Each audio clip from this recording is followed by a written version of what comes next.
Hello. ही सुंदर दिसणारी गोष्ट जपानमध्ये एक लोकप्रिय लग्नाची भेटवस्तू आहे. ही गोष्ट दुसरी तिसरी काही नसून एक प्राणी आहे. खरं तर हा प्राणी सगळ्या प्राणीसृष्टीतल्या सगळ्यात कमी प्रगत संघांमधला आहे. हा संघ आहे रंध्रीय प्राणी संघ किंवा फायलम पोरिफेरा. या संघातील प्राण्यांना स्पंज असं देखील म्हणतात. आता यांना रंध्रीय किंवा पोरिफेरा असं का म्हणतात बरं? कारण यांच्या शरीराच्या भिंती छिद्रांनी बनलेल्या असतात आणि या छिद्रांमुळे त्यांना असं स्पंज सारखं स्वरूप प्राप्त होतं, म्हणून यांना स्पंज म्हणतात. हे प्राणी असल्याने बहुपेशी आहेत, परंतु यांची संघटन पातळी केवळ पेशी स्तरावर आहे किंवा सेल्युलर ग्रेडवर आहे.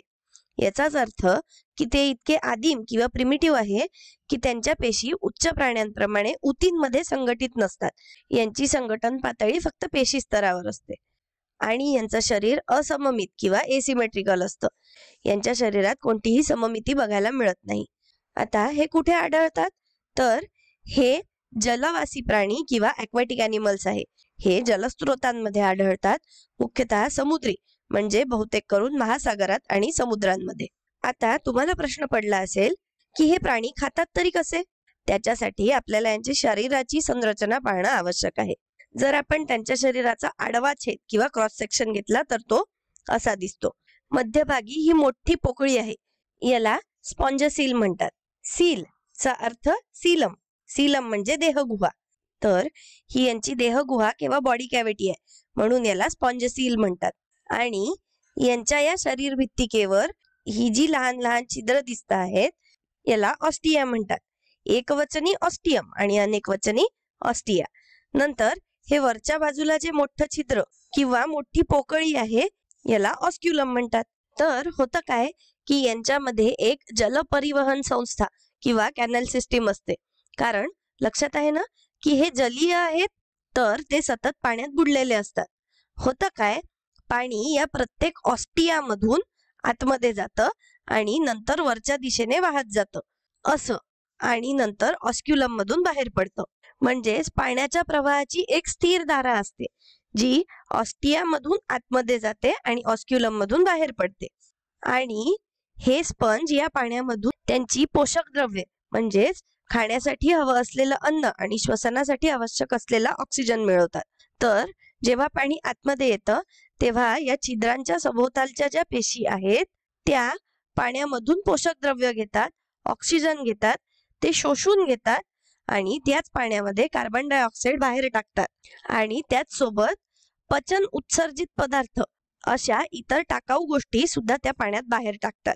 आणि ते सगळं पाणी या ऑस्क्युलम मधून बाहेर पडतं. म्हणजेच यांचं जीवन बऱ्यापैकी या जलपरिवहन संस्था किंवा कॅनल सिस्टीमच्या भोवती फिरतं. म्हणजेच पचन आणि श्वसन दोन्हीही या संस्थेद्वारे होतं. मग याचा अर्थ असा आहे का की यांच्यात पचन संस्थाच नाही? हो, बरोबर आहे. यांच्यामध्ये पचन संस्थेला हवे असलेले वेगवेगळे अवयव नसतात. लक्षात ठेवा, यांची संघटन पातळी फक्त पेशी स्तरावर आहे. ऊती नाही, अंग नाही किंवा अजून पुढची पातळी नाही. त्यामुळे पचन संस्था देखील नाही. मग हे अन्न पचवतात तरी कसं?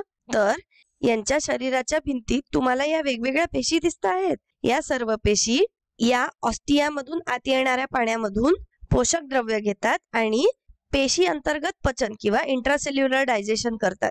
म्हणजेच पचन हे पचन मार्गात होत नाही तर पेशीच्या आतमध्ये होतं. चला तर आता यांच्या या शरीर भित्तिकेकडे थोडस अधिक तपशीलवार बघूया. तर हा यांच्या शरीर भित्तिकेचा एक भाग आहे. हा ऑस्टिया आहे. पाणी इथून आतमध्ये जातं आणि अशा प्रकारे बाहेर पडतं. तर ही प्रत्येक दिसणारी जांभळी पेशी ही आहे कॉलर पेशी. यालाच इंग्रजीमध्ये कोयानोसाइट असं देखील म्हणतात. आता तुम्ही विचार करा, कॉलर पेशी का? तर ही गोष्ट एखाद्या कॉलर सारखी दिसते म्हणून याला कॉलर पेशी म्हणतात. आणि या प्रत्येक कॉलर पेशीला एक फ्लॅजेलम देखील असतं. तर हे फ्लॅजेलम जेव्हा जेव्हा हलतात तेव्हा त्या प्रवाह निर्माण करतात, ज्यामुळे पाणी आतमध्ये वाहतं आणि या कॉलर पेशी त्या येणाऱ्या पाण्यामधून पोषक द्रव्य गाळून घेतात. आता तुम्हाला या शरीर भित्तिकेमध्ये या पिवळ्या वस्तू दिसतायत, याला कंटिका किंवा शुकिका असं देखील म्हणतात. याला स्पेक्युल्स असं देखील म्हणतात.